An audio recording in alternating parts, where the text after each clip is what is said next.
चलिए next lecture में हम लोग आज बात करते हैं इलेक्ट्रिक पोटेंशियल एनर्जी के बारे में। क्या होते हैं, तो पहले हेडिंग डाल लीजिए इलेक्ट्रिक पोटेंशियल एनर्जी। मैंने ग्रेविटेशनल पोटेंशियल एनर्जी बताई थी आपको, सेम वही derivation repetition of a system of charges.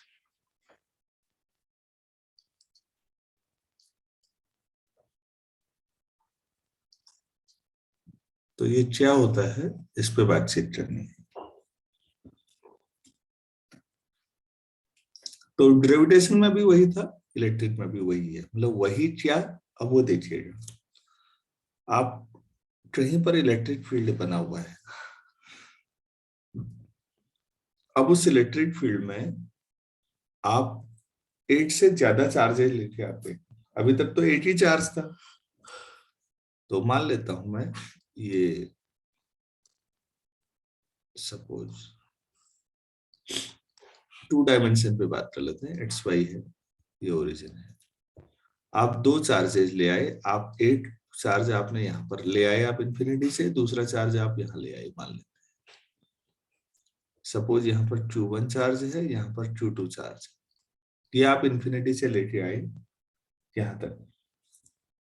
आपने मान लिया साहब कि जो ए पर है उसका पोजीशन वेक्टर जो है वो r1 वेक्टर है, और जो बी पर है उसका पोजीशन वेक्टर कुछ ऐसा मान लेते हैं r2। तो ये दोनों सिस्टम चार्जेस जो है Q1 और Q2 आपस में भी तो कोई फोर्स लगाएंगे ना। हाँ सर। तो एक पोटेंशियल डिफरेंस क्रिएट हो जाएगा, और पोटेंशियल डिफरेंस और वर्क में कोई रिलेशन है। हाँ सर, नेगेटिव। तो इसे हम बच्चों R12 कहेंगे। 1 2 मतलब 1 और 2 सफिक्स वाले जो चार्जेस है ना, उनके बीच की दूरी। क्लियर है? तो अब ये 2 ही ले लेते हैं सबसे पहले, तो इनका आपस में वर्क, इनको पोटेंशियल डिफरेंस है, तो वर्क का मतलब हुआ कि Q1 अगर Q2 पे ले आते हैं तो कितना वर्क करना पड़ता। जो भी वर्क करना पड़ता वो काल्पनिक है, तो वो सिस्टम की एनर्जी के तौर पर स्टोर हो जाए, क्योंकि आप एक्सेलरेट तो कर नहीं रहे।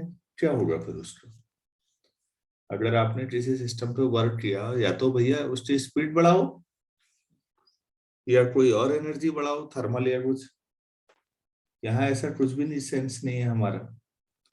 तो आपने जितना वर्क किया है सिस्टम पर, फिर वो फाइनली जब कुछ ऐसा नहीं हो रहा तो क्या बढ़ा देता है, पोटेंशियल एनर्जी। Sir potential. वही सारी एनर्जी स्टोर हो गई। हमारा हेडिंग है इलेक्ट्रिक पोटेंशियल एनर्जी।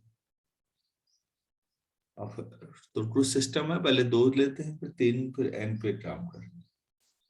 तो पहले हेडिंग डाल ही दिया है, डायग्राम इतना ही बनाना है पहले 2 के लिए। तो डेफिनेशन हम इन जनरल लिखेंगे, डायग्राम भले 2 के लिए बने। तो लिखिए the electrostatic potential energy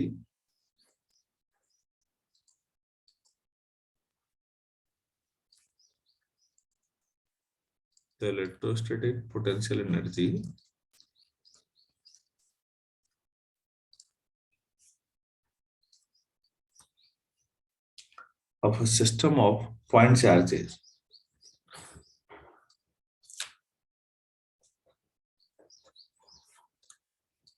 system of point charges is defined as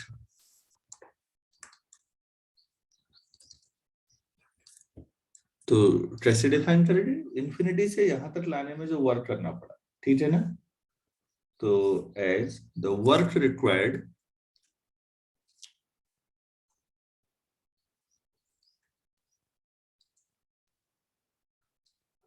as the work required to be done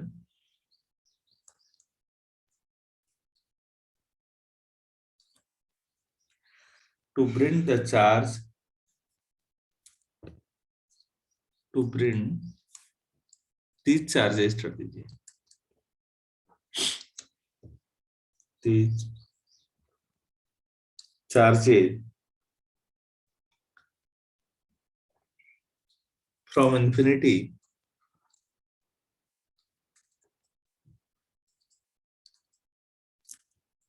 to their present positions.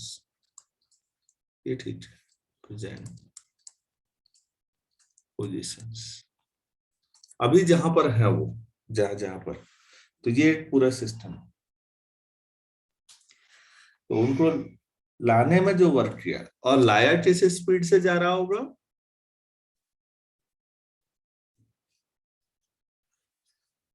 इतना स्लो जितना स्लो कंसेप्चुअली पॉसिबल है, कोई एक्सेलरेशन नहीं।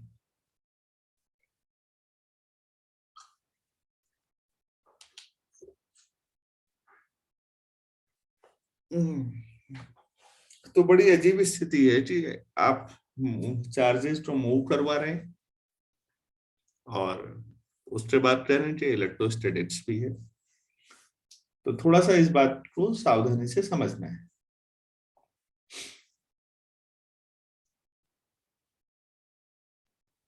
ठीक है, तो हम क्या करेंगे, 2 पॉइंट चार्जेस हैं, पहले दो के लिए समझते हैं। नई लाइन से लिखते हैं, let us discuss the electric या इलेक्ट्रोस्टैटिक पोटेंशियल एनर्जी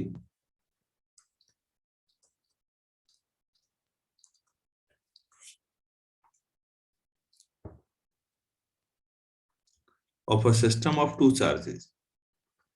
तो 2-3 समझ जाएंगे तो एन कर देंगे, सिस्टम ऑफ 2 चार्जेस। तो ये 2 चार्जेस का अब हमने डायग्राम भी बना दिया है।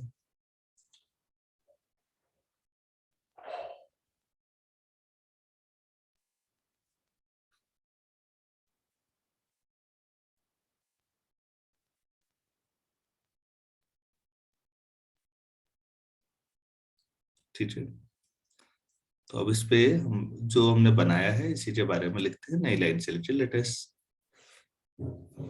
टेक लेट नहीं, 1 मिनट, एक एक करके लाते हैं। सुनिए, पहले Q1 को इन्फिनिटी से लाए, तो बच्चों यहां पर लाते समय Q1 जब आया तो यहाँ कोई था ही नहीं, तो Q1 को कोई रिपेल नहीं करेगा। अब आप Q2 को लेके आए तो Q2 का रिपल्सन Q1 की वजह से होगा। अगर मैं अगले डेरिवेशन में इसी में पार्ट में Q3 लाऊंगा तो Q3 को ये दोनों रिपेल करेंगे।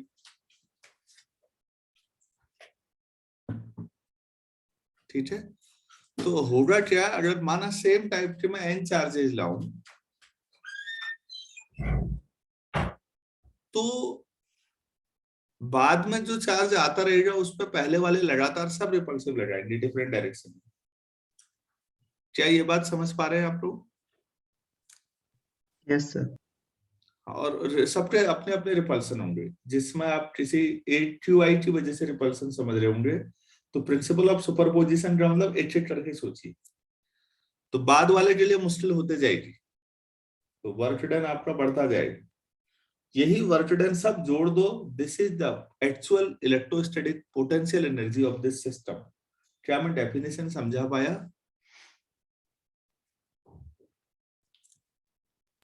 यस। तो यही कहानी लिख देते हैं बच्चों, लेट अस टेक Q1। रटो मत यार, कहानी समझो और अपनी लैंग्वेज में बनाओ, आप मुझसे अच्छा बनाओगे बच्चों अगर आप समझ रहे हो चीजों को। Let us take Q1 and bring it from infinity to a, from infinity to a, such that OA equal to R1। जब आप Q1 को लेके आए तो कुछ था ही नहीं यहाँ पर, सोचिएगा काल्पनिक तौर पर।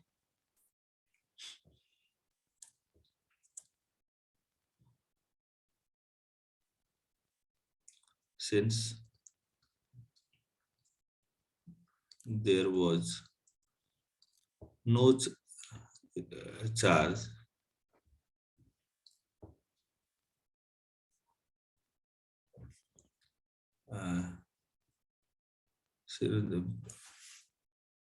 before Q1, आप समझिए please, since there was no charge before Q1, so we don't do any work. कब? Don't do any work in bringing the charge Q1.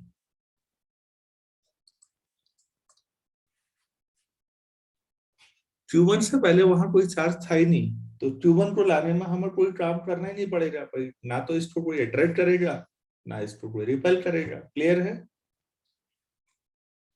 Yes, sir. अब Q1 आ चुका है, तो Q1 की वजह से एक इलेक्ट्रिक फील्ड प्रोड्यूस हो जाएगा चारों ओर।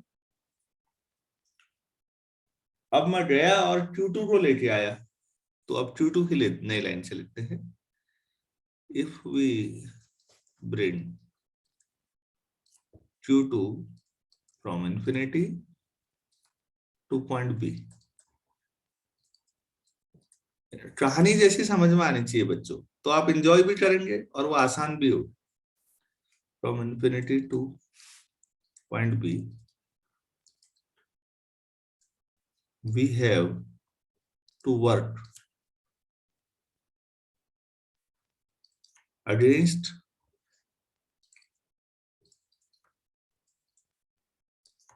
the electric field of due to Q1 ना, electric field due to Q1, तो ये कितना वर्क करना पड़ेगा? तो W equal to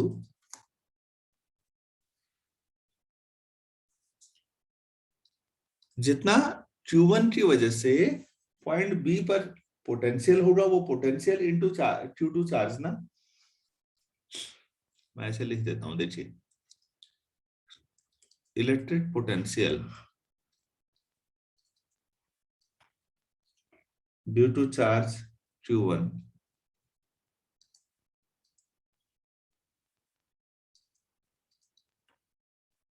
eight P into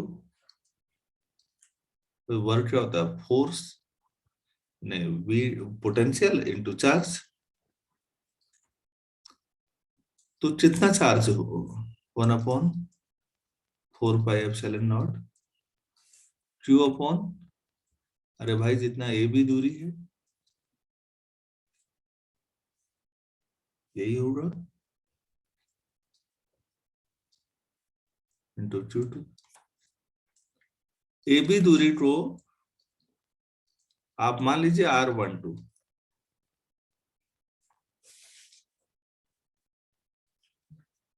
और वैसे वेक्टर के हिसाब से बताऊं, जरूरत नहीं है चीजों को टफ बनाने की, लेकिन देखिए प्लीज, अगर मैं O A vector plus A B vector कर दूं तो उसका सम ओ बी वेक्टर लिख सकता हूं,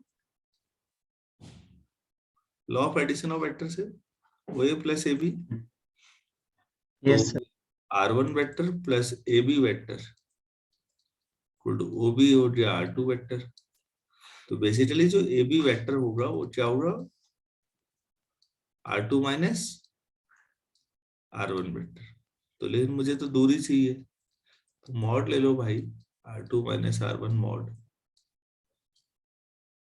तो मॉड लेने के बाद तो a माइनस बी हो या b माइनस ए बराबर ही हुआ ना, तो आप ऐसे हाँ सर. इसी को हम शॉर्ट में R12 कह रहे हैं। R12 आया कैसे, R1 और R2 का डिफरेंस लेके मॉड ले लीजिए वेक्टर,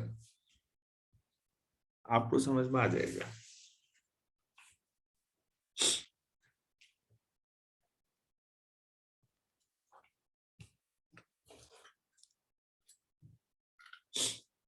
क्लियर हुआ? Yes, sir.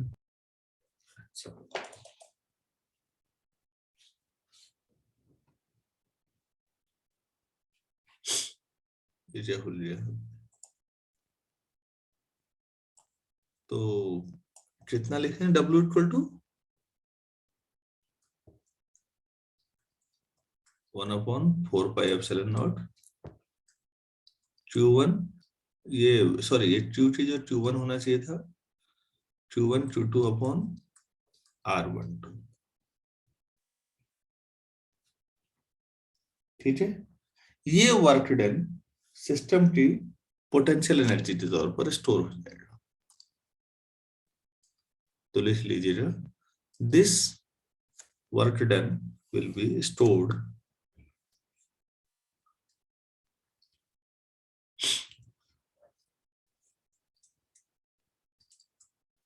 this work done will be stored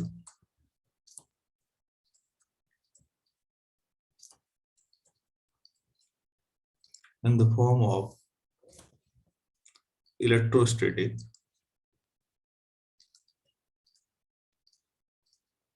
potential energy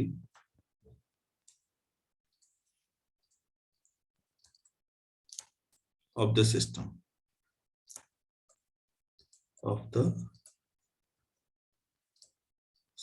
तो वो पोटेंशियल एनर्जी को हम U से दिखाएंगे। तो U कितना हो गया? दो चार्जेस की वजह से Q1 Q2 अपॉन R12।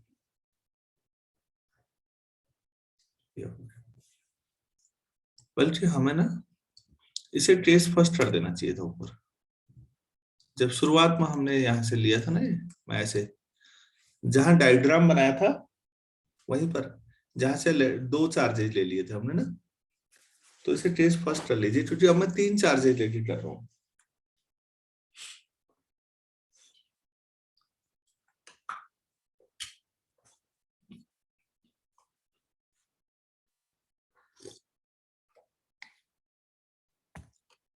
तो यार ये बताओ कि ये कठिन तो नहीं लगा आप लोगों को? पूरा समझ में आ गया? ये 4 लाइन का टोटल नहीं है वैसे तो। हाँ सर। चलिए ठीक है।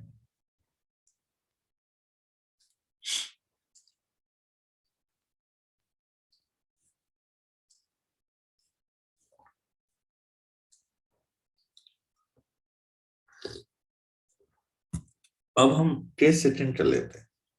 अगर हम 3 चार्जेस लें तो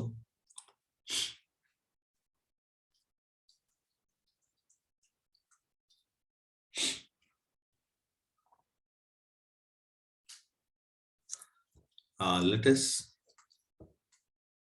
take 3 charges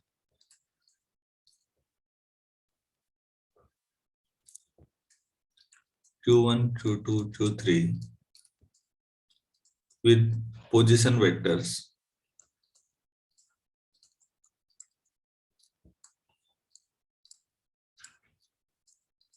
R1, R2 and R3 respectively।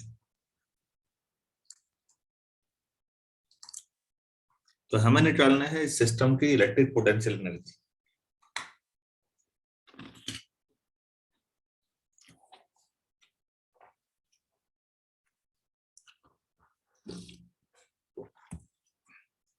तो अब डायग्राम बनाने की जरूरत नहीं है कि R1 कहां पर है। आप सोचिए कि पहले कोई चार्ज नहीं था, आप Q1 को इंफिनिटी से R1 पे लेके आए, तो कोई वर्क करने की जरूरत ही नहीं है। तो लिखिए, initially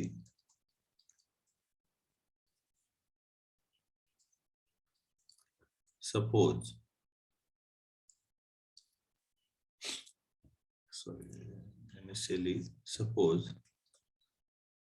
there was no charge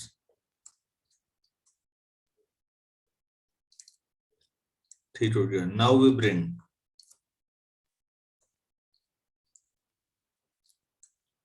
Q1 from infinity. आप कहानी खुद जैसी बनाते जाइए, लैंग्वेज बनती जाएगी, टू R1 वेक्टर जहां पर भी है वो।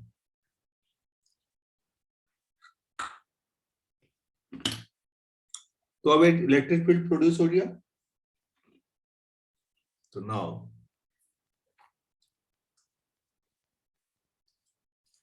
an electric field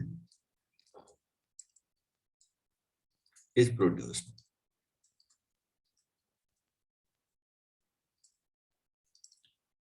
ये भी ठीक है।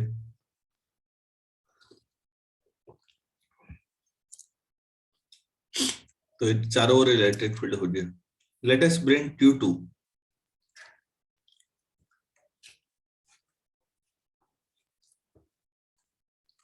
from infinity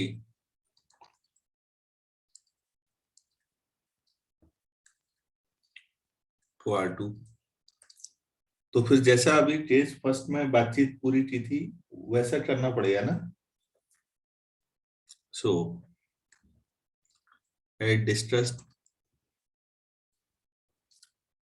in case 1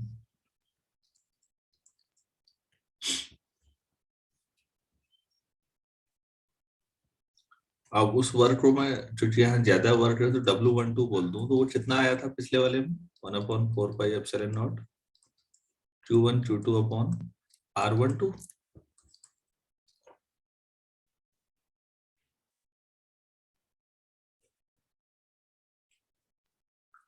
ठीक है ना। अब ये 1 और 2 दोनों आ गए तो फिर मैं अब तीसरे को लाया Q3 को। लिखिए नाउ वी ब्रिंग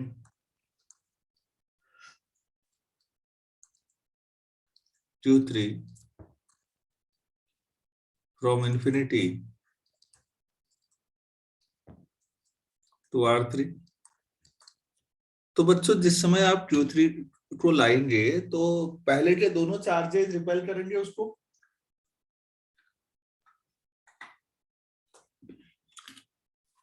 तो आप काल्पनिक तौर पर सोचिए कि आपको दो वर्क करने पड़े W13 और W23। तो W13 कितना होगा पहले की वजह से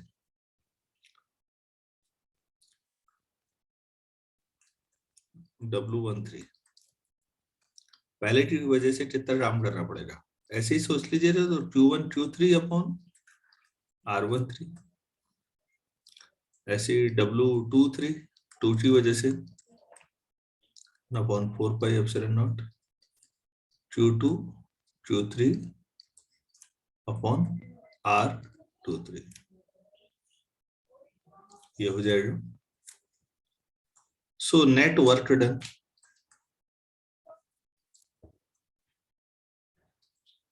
W equal to W12 plus W13 plus W23। तो W equal to 1/4 pi epsilon not और बहुत आसान है Q1 Q2 upon R12 plus Q2 Q3 upon R23 plus Q3 Q1 upon R12 R31 ये हो जाएगा।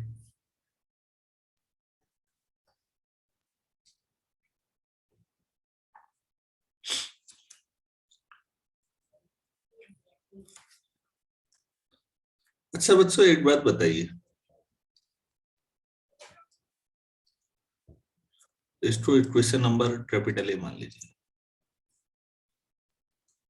इफ वी टेक माना मैं इसको थोड़ा स्टाइलिश तरीके से लिखना चाह रहा हूं इधर देखिए please double sigma QI QJ upon RIJ होता है और मैं इसको सॉल्व करना चाहता हूँ I from 1 to 3 J from 1 to 3।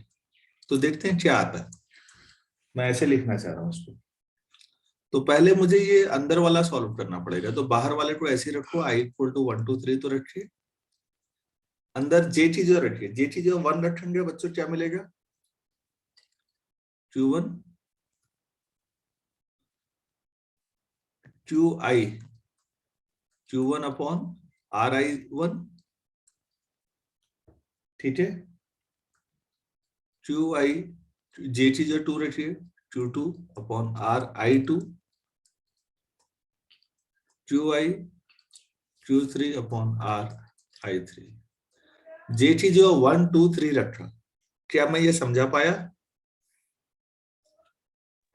Yes sir. अब मैं अलग अलग कर देता हूं, जैसे इंटीग्रेशन अलग अलग कर देते हैं हम लोग, समेशन भी वही हुआ। QI Q1 upon R I1 plus summation I from 1 to 3, QI Q2 upon R I2 plus summation I from 1 to 3, QI Q3 upon R I3। अब प्लीज बताइए, मैं IT जो 1 नहीं रख सकता, क्योंकि Q1 upon R11, R11 क्या होता है? Q1 और Q1 के बीच की दूरी।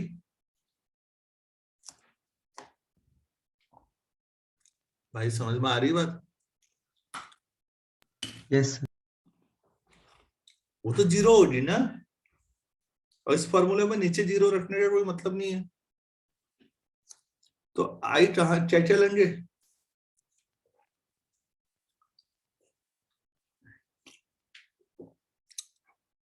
अरे भाई 1 नहीं रख रहे हो तो क्या रखोगे? Q2 2 रखो, Q2 R21 और 3 रखो, तो Q3 Q1 अपॉन R31। अब दूसरे ब्रैकेट में सोचो बच्चों, IT जो 1 रखा, तो Q1 Q2 upon R12। IT जो 2 रख सकते हो क्या? R22 क्या होता है? वो तो कोई मतलब ही नहीं, तो Q3 Q2 upon R32 plus यहां Q1 Q3 upon 13, Q2 Q3 upon R23 और बाकी नहीं रखेंगे। अब प्लीज यहां पर कैलकुलेशन में मेरे साथ बने रहिएगा, लेकिन हम ये जानते हैं कि R12 तो R21 ही हुआ, R13 तो R31 ही हुआ, और R23 R32 हुआ या नहीं हुआ? सोचिए, 1 2 2 Q1 और Q2 के बीच की दूरी R12, R21 Q2 और Q1 के बीच की दूरी, वो तो एक ही बात है। तो भाई इस आधार पर R21 और R12 एक ही बात हुई या नहीं? और ऊपर भी Q2 Q1 या Q1 Q2 वो चार्जेस का प्रोडक्ट है, वो तो स्केलर क्वांटिटी है, तो कम्यूटेटिविटी कोई मुद्दा नहीं है।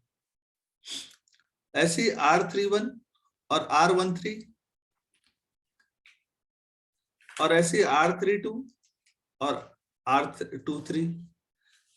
तो प्लीज ध्यान दीजिएगा, सभी दो दो बार आ जाएंगे, सभी दो दो बार आ जाएंगे, तो मैं 2 से डिवाइड कर दूं। तो लेफ्ट साइड देखिएगा ध्यान से, मैंने QI QJ अपॉन RIJ लिया था, I from 1 to 3, J from 1 to 3। अगर आप करेंगे तो आपको मिलेगा Q1 Q2 upon R12 plus, एक बार लिखो सबको, Q2 Q3 अपॉन R23 और Q3 Q1 अपॉन R31। आप करेंगे, लेकिन यही तो इक्वेशन ए का राइट हैंड साइड था ब्रैकेट के अंदर। तो फ्रॉम ए पोटेंशियल एनर्जी क्या हो जाएगी? 1 अपॉन 4 पाई एप्सिलॉन नॉट, तो half double sigma QI QJ upon RIJ, I from 1 to 3, J from 1 to 3। तो 3 चार्जेज अगर आपने लिए थे तो उनकी वजह से या तो इक्वेशन ए फॉर्मेट में याद करो या ये। तो अब आप लास्ट सोचिए, यहीं से अगर मैं n चार्जेज लूं तो क्या होना चाहिए? For system of n charges,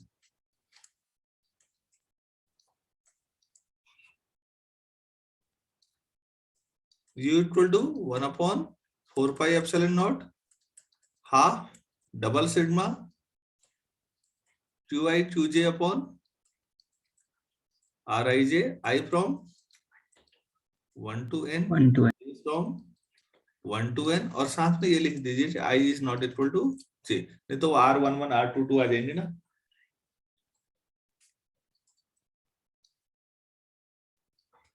ऐसा लिखने से ये हो जाएगा I is not equal to j, मतलब R11 R22 वाली पॉसिबिलिटी खत्म कर दी। बेसिकली ये परमुटेशन का क्वेश्चन है कि कितनी टर्म आएंगी डबल सिग्मा में अगर I और j बराबर नहीं है।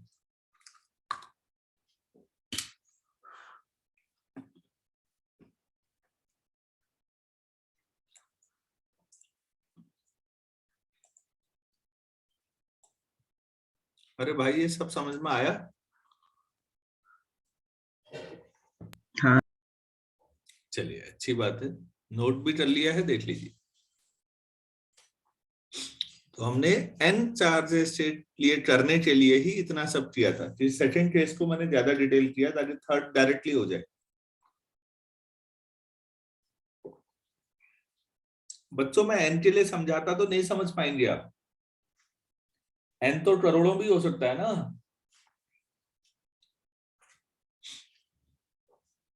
हाँ सर। तो अब इस पर बेस्ड क्वेश्चंस